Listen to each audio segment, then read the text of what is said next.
এই ভিডিও দেখা শেষ করলে মেহেরবানি করে শেয়ার করবেন।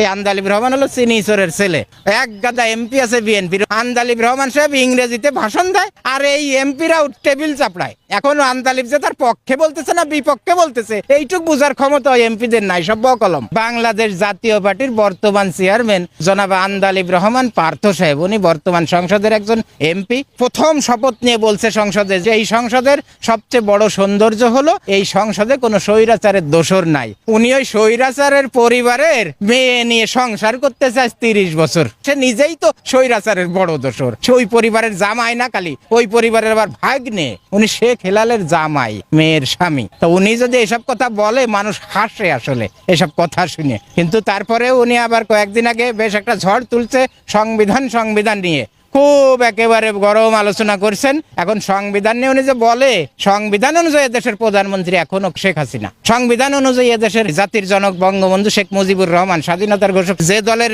নাম ভাঙ্গাই উনি জোট করে ক্ষমতা আসে, সেই দলের প্রধান ছিল দীর্ঘদিন খালেদা জিয়া। সেই খালেদা জিয়া বলছে যে এই দুঃশাসনের বিরুদ্ধে এই জনগণের সরকার যখন আসবে তখন আমরা এই সংবিধান ছুঁড়ে ফেলে দেব। এখন তার বিরুদ্ধে উনি অনেক কথা বলেছেন, কিন্তু আমার কাছে খুব হাসি লাগছে একটা বিষয় দেখে। আমি লাইভ দেখেছি, বিএনপির অন্তত 50 না তারও বেশি এমপি আছে আন্ডার ম্যাট্রিক, এসএসসি পাস থেকে বকলম পর্যন্ত এক গাদা এমপি আছে বিএনপির। এখন ওই আন্দালিব রহমান সাহেব ইংরেজিতে ভাষণ দেয়, আর এই এমপিরাও টেবিল চাপড়ায়। এখনো আন্দালিব যে তার পক্ষে বলতেছে না বিপক্ষে বলতেছে, এইটুক বুঝার ক্ষমতা এমপিদের নাই, সব বকলম। কারণ ওই বকলম এমপিরা টেবিল চাপড়ায় না বুঝে, মানে দেখে খুব হাসি পাইছে।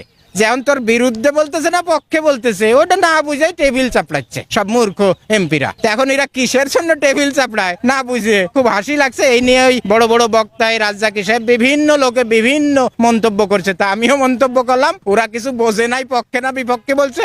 আসলে খালেদা জিয়ার বিপক্ষে গেছে কথাগুলো। এখন খালেদা জিয়ার বিপক্ষে গেছে, ওরা যদি বুঝতো তাহলে আর ওই টেবিল চাপড়ায় না। টেবিল না চাপড়াইয়ে তারা আরো প্রতিবাদ করতো। তা যাই হোক, টেবিল চাপড়াইছে ভালো কথা। সে বলছে যে এই সংসদে এই সংবিধান নিয়ে চলতে হবে, এ করতে হবে, তা করতে হবে। আরে শেখ হেলালের জামাই, তুমি সংবিধান নিয়ে তো থাকবাই, কারণ তুমি তো তোমার শাশুড়ি শ্বশুররা খুব বিপদে, তো সেই বিপদগ্রস্ত আত্মীয় গেলে বাঁচানোর জন্য তুমি ওই সংবিধানের কথাই বলবা। ওই সংবিধান টিধান বুঝি না।